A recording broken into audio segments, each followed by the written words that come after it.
नमस्कार व्यावसायिक मित्रांनो, मी विवेक सदाशिव वामोरकर, ब्राह्मण बिझनेस नेटवर्क ग्लोबल असोसिएशन यांच्या दीपस्तंभ या मालिकेत मी तुम्हा सर्वांचं स्वागत करतो. दीपस्तंभ या मालिकेत आपण वेगवेगळ्या व्यावसायिकांच्या मुलाखती घेतो, त्यांचा व्यावसायिक प्रवास जाणून घेतो. तसंच त्यांचे आजपर्यंत येणारे खाचखळगे आणि त्यावर त्यांनी कशी मात केली या विषयावर भाष्य होतं. आज आपल्या बरोबर आहेत मिलिंद बल्लाळ, जे ठाणे वैभव या दैनिकाचे एडिटर म्हणजे संपादक आहेत आणि आज त्यांची तिसरी पिढी या व्यवसायामध्ये आहे. नमस्कार मिलिंद साहेब, मी दीपस्तंभ या मालिकेत तुमचं स्वागत करतो.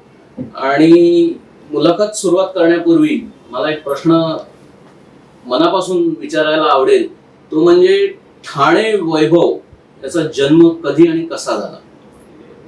सर्वप्रथम तर आपलं मनपूर्वक ठाणे वैभवच्या कार्यालयात स्वागत. आणि मला तुमच्याशी बोलताना विशेष आनंद होतोय, कारण की 1975 साली हा प्रवास सुरू झाला आणि तुम्ही आता माझी मुलाखत घेताय तेव्हा आमचा सुवर्ण महोत्सव चालू आहे. आणि त्याच्यामुळे तुमच्यासारख्या संस्थेने त्याची दखल घेणं हे ठाणे वैभवचं यश आहे असं आम्ही समजतो. त्यामुळे सुवर्ण महोत्सव आमचा सुरू झालेला आहे आणि सुवर्ण महोत्सवी वर्षात ही मुलाखत आणि जे काय आमचं प्रवास आहे ते सगळं विचार तुमच्यासमोर मांडताना मला विशेष आनंद होत आहे. ठाणे वैभवची सुरुवात 1975 साली झाली आणि ठाणे वैभवच्या सुरुवातीचा जो काळ आहे तो साधारणपणे असा आहे की त्याची स्थापना माझे वडील कैलासवासी नरेंद्र बल्लाळ यांनी केली. आणि ते खूप मोठे पत्रकार होते, बालनाटककार होते, त्यांनी अनेक विनोदी कथा लिहिल्या. परंतु पत्रकारितेत ते आले ते सकाळमध्ये त्यांची पत्रकारिता सुरू झाली पुण्यामध्ये. आणि त्यानंतर मुंबईत जेव्हा आले तेव्हा महाराष्ट्र टाइम्सच्या पहिल्या अंकापासून ते महाराष्ट्र टाइम्समध्ये होते आणि 13 वर्ष त्यांनी महाराष्ट्र टाइम्समध्ये नोकरी केली उपसंपादक म्हणून. त्यावेळेला एक ब्रिटिश फेलोशिप मिळायची पत्रकारांना, थॉम्सन फाउंडेशन फेलोशिप असं त्याचं नाव होतं. आणि दरवर्षी पत्रकारांना ती दिली जायची, चांगल्या होतकरू पत्रकारांना. ती आमच्या वडिलांना मिळाली. साधारणपणे या फेलोशिपचं महत्त्व असं असतं की तिथे आपल्याला ब्रिटिश तिथले लोक जे आहेत ते येऊन पत्रकारितेचं आपल्याला प्रशिक्षण देत असतात. आणि त्याच्यासाठी आमच्या वडिलांची निवड झाली आणि ते प्रशिक्षण जे झालं त्यावेळेला आपल्या सर्वांना माहिती आहे की युरोपियन कंट्रीजमध्ये, युरोपियन देशांमध्ये काउंटी पेपर्स नावाचा एक संकल्पना आहे, म्हणजे तिथली स्थानिक दैनिकं. तर ते स्थानिक दैनिकांची संकल्पना त्यांच्या त्या अभ्यासक्रमात किंवा त्या प्रशिक्षणाच्या काळात वडिलांच्या कामावर पडले आणि वडील प्रभावित झाले. ते बोलले की आपण, म्हणजे त्यांच्या मनात विचार असा आला की ठाण्यासारख्या जिल्ह्यामध्ये आपल्याला असं दैनिक सुरू करता येईल का. खरं म्हटलं तर हा तसा त्या काळात वेडेपणाचा विचार होता, कारण की ठाणं जसं आज आहे तितकं नाही. परंतु आता जसं आपण कर्जतपर्यंत मुंबई आहे म्हणतो, तर ठाण्याचं असं काय वेगळं अस्तित्व नव्हतं. भौगोलिक दृष्ट्या फक्त 2 वेगळे जिल्हे होते, मुंबई आणि ठाणे. परंतु ठाणा हा जवळजवळ मुंबईचा भाग तेव्हाही होता, आजही आहे. त्यामुळे अशा ठाण्यामध्ये दैनिक चालेल का आणि तसं त्याची गरज आहे का, या 2 गोष्टींचा विचार आमच्या वडिलांनी तेव्हा केला. तो वेडेपणाचा विचार होता असं तेव्हा जाहीर झालं होतं. म्हणजे सगळेच जण सांगत होते आणि म्हणजे त्यांच्याबद्दल काळजीने सांगत होते की बाबा हे तुम्ही करू नका, हे धाडस आहे, ठाण्यासारख्या ठिकाणी वर्तमानपत्र चालणार नाही. आणि वडिलांनी ठरवलं होतं की आपण हे वर्तमानपत्र कोणत्या परिस्थितीत काढायचं आणि ते काढलं. आणि आज तो वेडेपणा नव्हता हे 50 वर्षानंतर मला असं वाटतं बऱ्यापैकी आम्ही सिद्ध करू शकलेलो आहोत. विषय असा असतो की वर्तमानपत्राची गरज का होती, ठाणे वैभवची गरज का होती, अशी त्यावेळेला वडिलांच्या मनात तो प्रश्न आला असेल, कारण मी तर तेव्हा शाळेत होतो. परंतु ठाण्यासारख्या ठिकाणी वर्तमानपत्र किंवा ठाण्यासारख्या ठिकाणी ज्या बातम्या होतात, घडतात, सामाजिक, सांस्कृतिक, राजकीय सगळ्या, त्या साधारणपणे मुंबईच्या वर्तमानपत्रात कुठेतरी आतल्या पानावर कोपऱ्यात कुठेतरी छापल्या जायच्या. आणि वडिलांनी हे सगळं जवळनं पाहिलं होतं, कारण की ते महाराष्ट्र टाइम्समध्ये कामाला होते.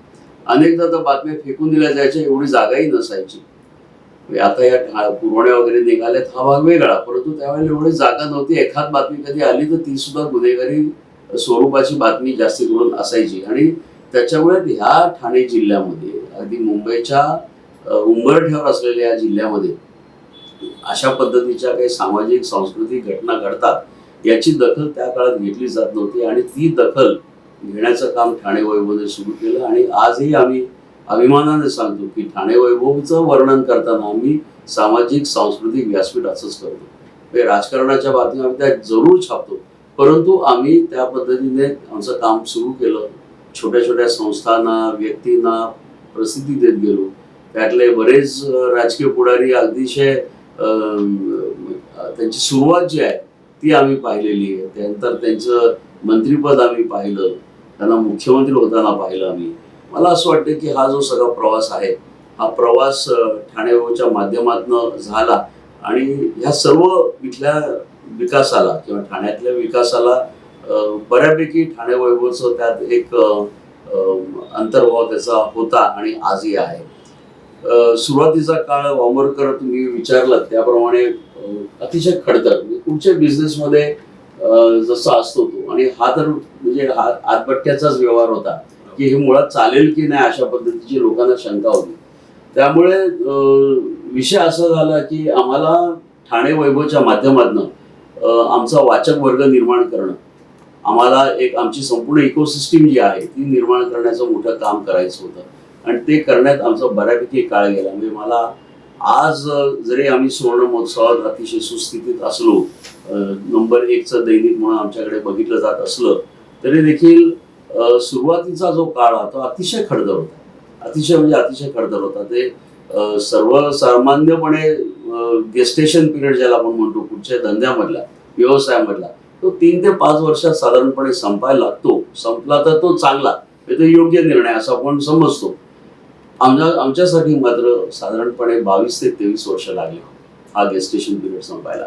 आणि ह्या काळामध्ये आमची संपूर्णपणे काय म्हणतो आपण सहनशक्ती, आमचे पेशन्स हे अतिशय तपासले गेले आणि त्याच्यामुळे आज भरभक्कम अशा आम्ही पायावर उभे आहोत. परंतु 19व्या वर्धापन दिनाच्या नंतर आमचे वडिलांचं अचानक निधन झालं. 20वा वर्धापन दिन त्यांनी पाहिला नाही. तर 20व्या वर्धापन दिनापासून ते आज 50वा वर्धापन दिन आपण साजरा करतोय. गेले 30-31 वर्ष मी ही धुरा वाहतोय आणि माझ्या सुदैवाने आता 3री पिढी माझा मुलगा निखिल आणि त्याला मदत करण्यासाठी माझी मुलगी सुद्धा आता आलेली आहे. ती सुद्धा त्यांच्याबद्दल मी नंतर बोलीनच. परंतु 3री पिढी असलेलं वर्तमानपत्र आणि तेही साखळी वर्तमानपत्र नाही अशा पद्धतीचं एक कौटुंबिक किंवा कुटुंबाचं वर्तमानपत्र असलेलं बहुतेक महाराष्ट्रातलं हे विरळच उदाहरण असेल. आणि त्याच्याबद्दल मी ठाण्यातल्या तमाम आमच्या ज्या काही वाचक असतील, जाहिरातदार असतील, हितचिंतक असतील आणि आमचा प्रचंड लोकसंग्रह जो आहे त्या सर्वांचं मी खरं म्हटलं तर या निमित्ताने आभार मानतो की ह्या लोकांनी जर ते आमच्या वडिलांच्या पाठीशी आणि नंतर माझ्या पाठीशी उभे राहिले नसते तर हा सुवर्ण महोत्सव, हा सुवर्ण दिन आम्हाला बघायला मिळाला नसता. खूप चांगल्या पद्धतीने तुम्ही सांगितलं की ठाणे वैभवचा जन्म कसा झाला. आणि आज मला सगळ्यात पहिले तुमचं अभिनंदन करायला आवडेल की आज तुम्ही 50व्या वर्षात पदार्पण केलेलं आहे आणि सुवर्ण महोत्सवानिमित्त आपण हा गप्पांचा कार्यक्रम म्हणून आयोजित केलेला आहे. तर सर्वप्रथम ब्राह्मण बिझनेस नेटवर्क ग्लोबल तर्फे तुमचे मनपूर्वक आभार. धन्यवाद. आणि लवकरच 100वं वर्ष पण आपण बघू अशी मी इच्छा व्यक्त करतो. तुम्हीच मुझ्या मुलाखत घ्यायला या. क्या बात आहे, धन्यवाद. नक्कीच. मी 136 वर्षात असलो. सर तुम्ही आता म्हणाल आणि सगळ्यात महत्वाचं म्हणजे एक खूप महत्वाची गोष्ट की आज ठाणे वैभवची 3री पिढी या व्यावसायिक आहे. सो 1975 साली जेव्हा ठाणे वैभव चालू झालं आणि तुम्ही आता सुरुवातीला म्हणालात की खूप खडतर असा काळ होता. सो तेव्हा एक्झॅक्टली काय चॅलेंजेस होते किंवा प्रिंट मीडिया आणि त्यावर तुम्ही ओव्हरकम कसे झाले? खूप चांगला प्रश्न आहे, पण तसं थोडंसं विस्ताराने उत्तर द्यावं लागेल की वर्तमानपत्र किंवा वर्तमान ही जी संपूर्णपणे न्यूजपेपर इंडस्ट्री आहे हिच्यात सुद्धा खूप मोठं संक्रमण झालेलं आहे आणि त्या संक्रमणाच्या प्रत्येक टप्प्याचं ठाणे वैभव साक्षीदार झालेला आहे. आणि सुरुवात म्हटलं तर तुम्ही पहिला चॅलेंज कुठचा असं विचारलं तर मला असं वाटतं पहिला चॅलेंज तर मुंबईचं सानिध्य, म्हणजे मुंबईसारख्या महानगराच्या सावलीत वर्तमानपत्र काढणं हेच मोठं चॅलेंज होतं. कारण की मोठ्या वृक्षाच्या झाडाखाली साधारणपणे लहान वृक्ष वाढू शकत नाही, हा निसर्गाचा नियम आहे. आम्ही तो नियम, मला असं वाटतं आम्ही त्याच्यावर ओव्हरकम केलेलं आहे. हा आमचं पहिलं यश. त्यासाठी काय आम्ही सहन केलं असेल हे आता इथे सांगायची वेळ नाही, कारण त्यात मग तुमचा सगळा एपिसोडच त्यात संपून जाईल. परंतु हा अत्यंत खडतर काळ होता की जसं मगाशी मी म्हणालो की आम्हाला प्रत्येक वाचक असा एक एक आम्हाला निर्माण करावं लागलं. आणि आज अनेक वाचक ठाणे जिल्ह्यामध्ये असे आहेत की ते 50 वर्ष आमच्याशी संबंधित आहेत.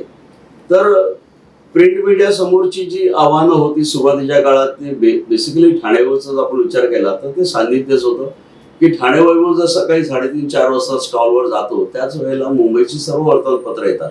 त्यामुळे आमची तुलना थेट मुंबईच्याच वर्तमानपत्राशी होती. आता मुंबईची वर्तमानपत्र, त्यांचा स्केल आणि ठाणे वैभवचा स्केल हा डेफिनेटली जमीन आसमानाचा अंतर आहे. एक गोष्ट बाकी आम्ही नक्की ठरवली होती, माझ्या वडिलांनी ठरवली होती, मीही ती ठरवलेली आहे आणि माझा मुलगा, त्यालाही मी सांगितलेलं आहे की नो केस की we are in competition with the Mumbai papers. आम्ही त्यांच्याशी स्पर्धा करू इच्छित नाही, कारण की त्यांच्या स्पर्धाचा जो संपूर्णपणे जे निकष आहेत हे संपूर्णपणे वेगळे आहेत. त्याच्यामुळे आम्ही ते करू शकत नाही. आणि त्याच्यामुळे तो मनाचा एक कप्पा रिकामा झाल्यामुळे आम्ही सातत्याने हेल्दी विचार, पॉझिटिव्ह विचार करतच पत्रकारिता केली आणि आम्ही आमची स्पेस निर्माण केली.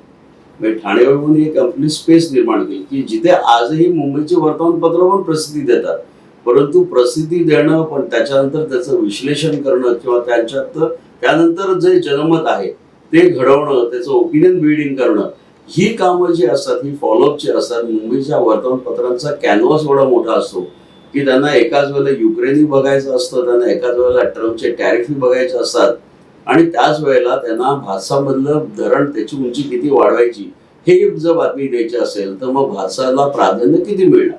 तर माझ्या हिशोबाने शहापूर असेल, मुरबाड असेल, नवी मुंबई असेल, कल्याण डोंबिवली आहे, इथल्या सर्व समस्या ज्या आहेत, मग आता उदाहरणच घ्यायचं तर डम्पिंग ग्राउंडचा विषय आहे. त्या सर्व शहरांना ह्या डम्पिंग ग्राउंडचा प्रश्न भेडसावतोय. आम्ही सातत्याने त्याचा मागोवा घेत असतो, फॉलोअप घेत असतो. सार्वजनिक वाहतूक व्यवस्था आपल्याला सर्वांना माहिती आहे, रिक्षांच्या संदर्भातल्या समस्या, हे सर्व जे स्मॉल लोकल लेवलचे विषय आहेत, त्या लोकल लेवलच्या विषयांना न्याय देण्याचं काम जे आहे हे ठाणे सातत्याने करतं. आणि त्यामुळेच आम्ही आमचा एक वाचक वर्ग निर्माण केला, तो आमचा USP पण झाला. चॅलेंजेस जे म्हणाला तुम्ही, त्या चॅलेंज सर्वात पहिला तर होतं मुंबईचं एक सान्निध्य, त्यानंतर आलं इलेक्ट्रॉनिकचं एक नंतर मोठं चॅलेंज, त्या इलेक्ट्रॉनिक चॅलेंज नंतर आलं आता डिजिटलचं चॅलेंज, आणि आता पुढे आमच्या इंडस्ट्रीला किंवा एकूणच आर्टिफिशियल इंटेलिजन्सचं पण एक चॅलेंज असणार आहे.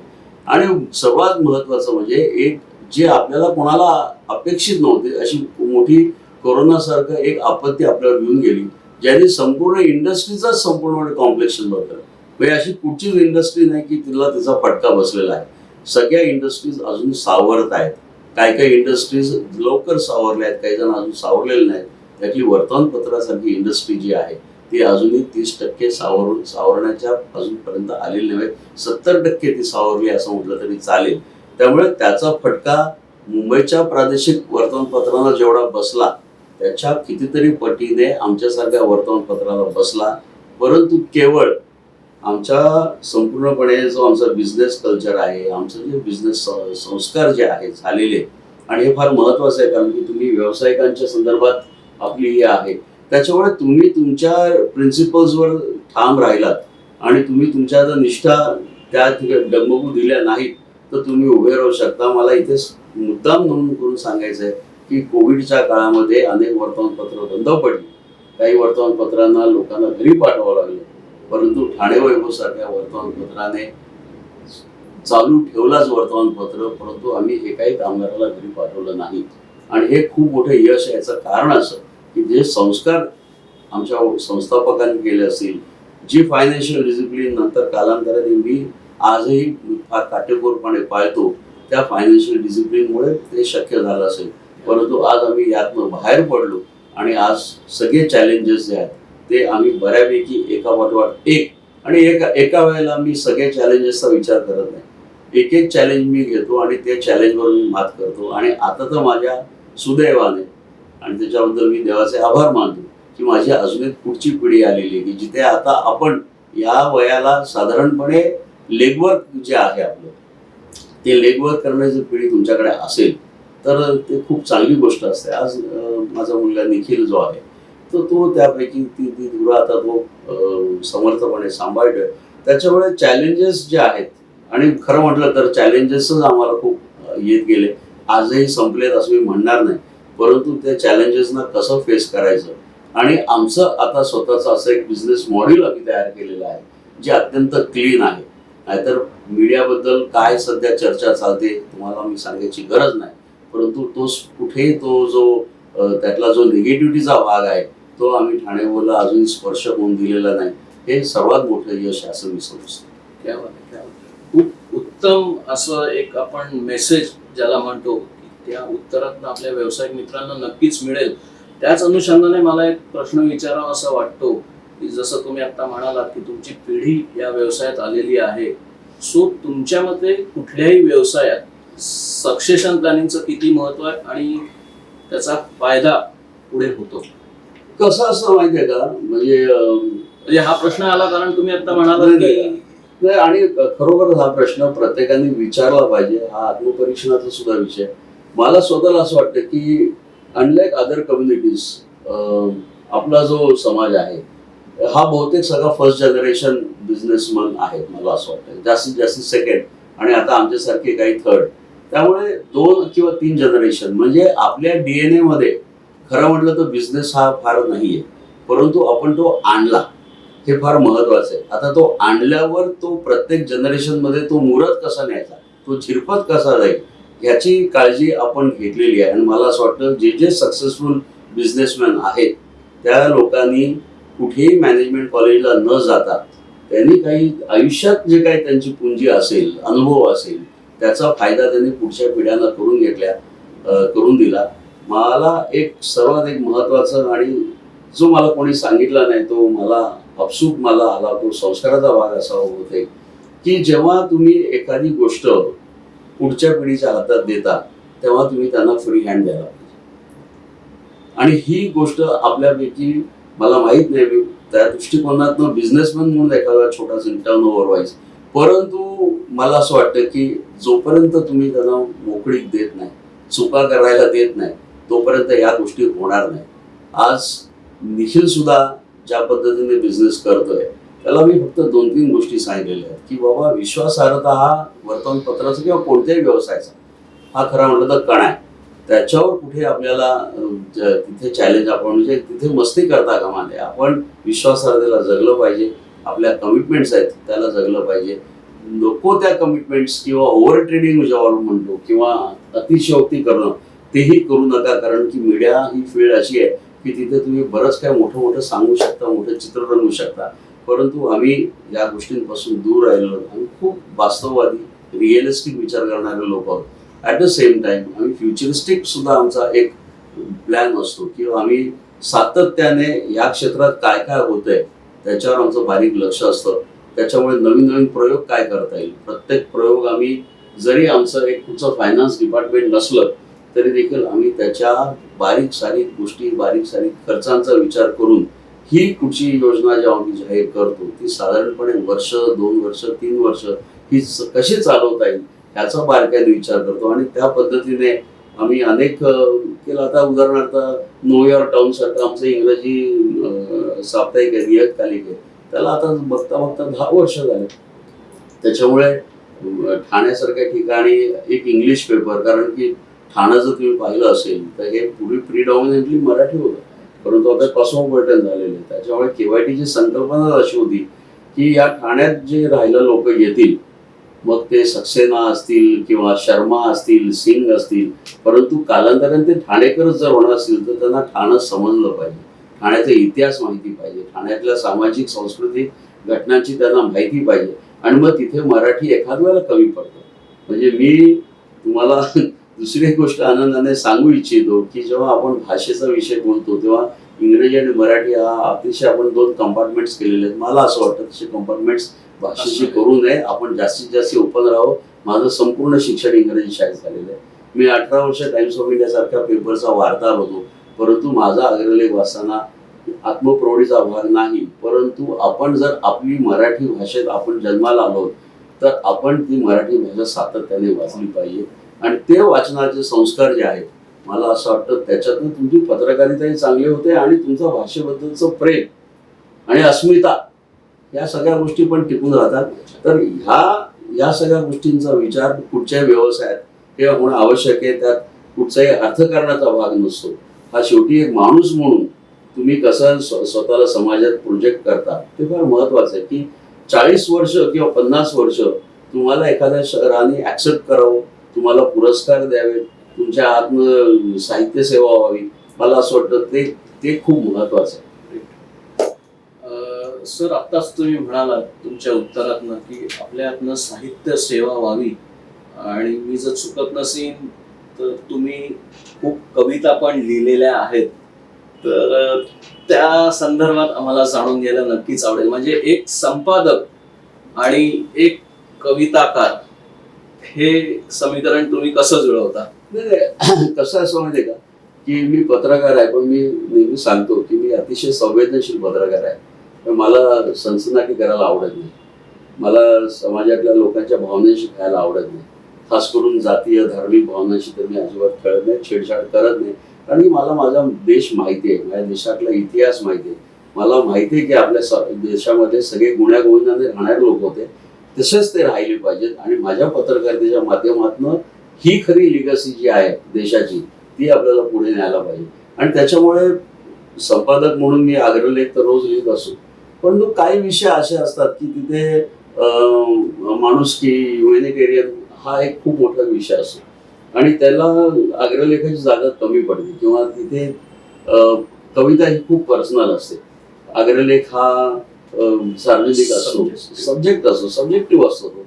त्याच्यामुळे माझी सगळी काय म्हणतात इच्छा जी होती लिहिण्याची ती अग्रलेखातनं पूर्ण होत नाही अनेकदा. म्हणून मग मी कवितेकडे थोडासा वळलो.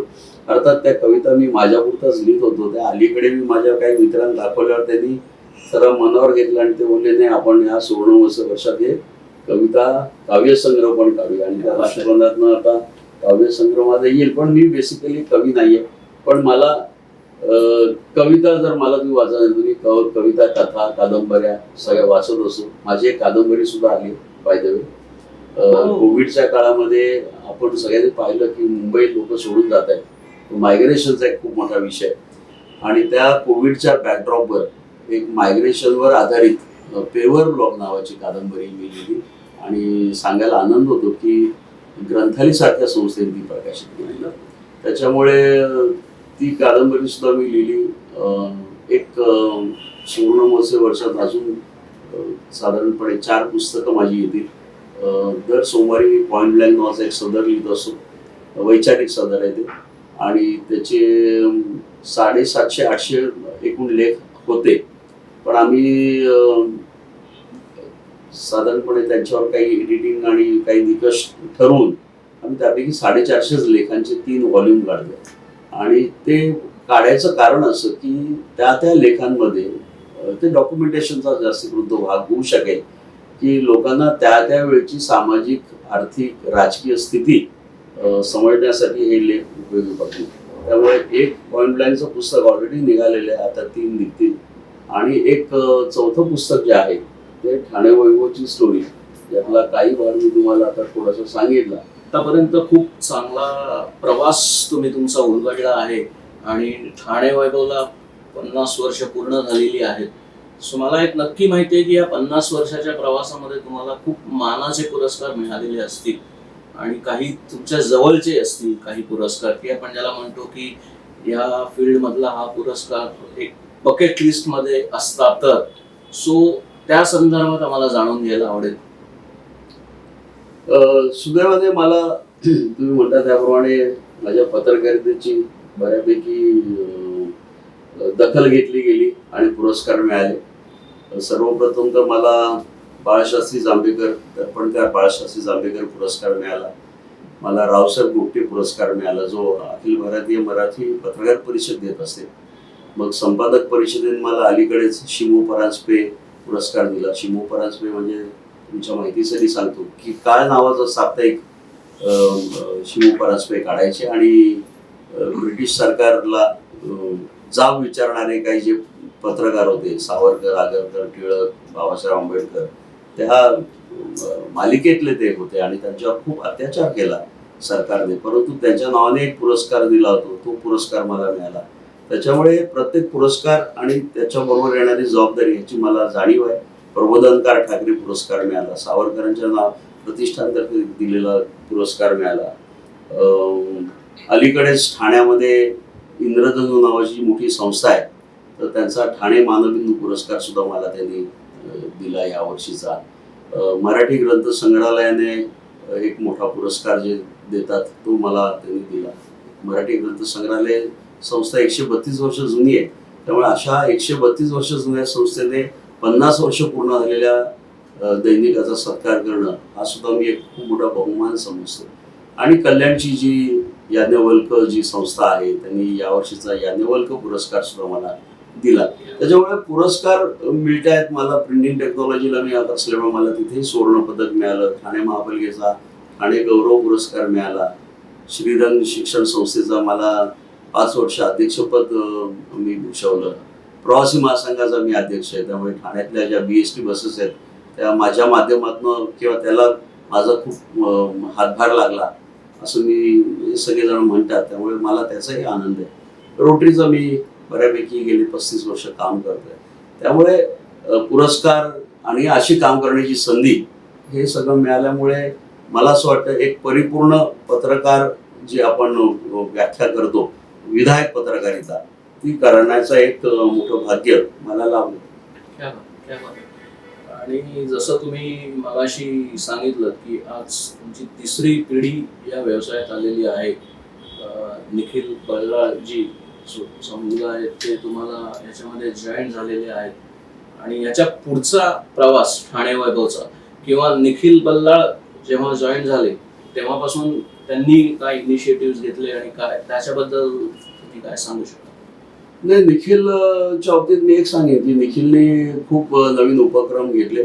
आता काळ पण थोडासा बदललेला आहे की आता वर्तमानपत्र म्हणजे फक्त बातम्या छापणं, अग्रलेख छापणं किंवा लेख छापणं इतपत मर्यादित नाहीये. तर ते वर्तमानपत्र समाजात त्याचं स्थान कसं आहे किंवा त्याचं एक ब्रँडिंग करावं लागतं. तर ह्या सगळ्या ज्या गोष्टी आहेत ते निखिल करत असतो आणि त्या दृष्टिकोनातनं त्याची वाटचाल चालू आहे. फार मोठ्या पद्धतीने आम्ही इव्हेंट्स करतोय. कोविड नंतर जे काही बदल करावे लागले ते बदल सुद्धा निखिलच्या माध्यमातून सुरू आहे. मला असं वाटतं निखिल आणि त्याची जी संपूर्ण तरुण लोकांची एक वेगळी टीम आहे, तर ती त्याच्या अंडर ते लोक बरेच काय काय प्रयोग करतायत. वर्तमानपत्र म्हणजे प्रत्येक शाळेमध्ये त्यांचं एक मुखपत्र असावं असं आम्ही एक कन्सेप्ट दिला आणि आज पार्ले टिळकसारखी एक प्रतिष्ठित संस्था त्यांचं आम्ही दर महिन्याला मुखपत्र काढत असतो. ठाण्यातली सरस्वती शाळा जी आहे तिचं आम्ही मुखपत्र काढत असतो. तुमच्या डोंबिवलीच्या मला वाटतं सवा जोशी शाळेचं जे ब्लॉझम का काहीतरी त्यांचं पण आम्ही बरंच काम करतो.